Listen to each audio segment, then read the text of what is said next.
ძმებს შორის ხშირად არის კამათი.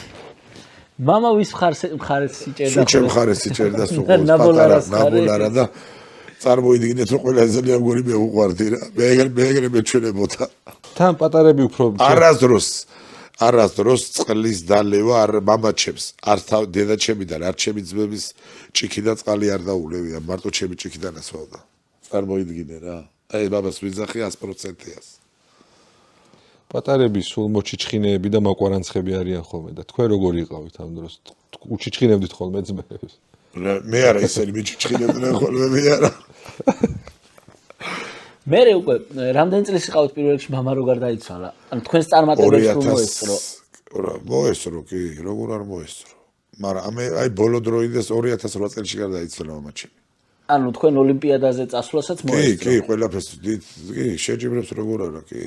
და რა აი ასე დროს რა იყო მამას რეაქცია? მით უმეტეს ოლიმპიადაზე არა, წასვლა ყოველთვის მაინც გლეხი კაცი იყო მამაჩემი, გლეხი კაცი იყო და შრომელი კაცი იყო და ყოველთვის უხარო და ერთხელ ფალოვნობას რო ჭიდაობდი რომელმა ქულა დამაგდო თუ რაღაცა და ცირკში იყო შეჯიბი როგორ მახსოვს იგვერზე რო იჯდნენ იმათ მითხრეს ხოდა რო ჩამორწარო ჩემი შვილი არა და ფალავნი რო გახვდი ჩემი შვილია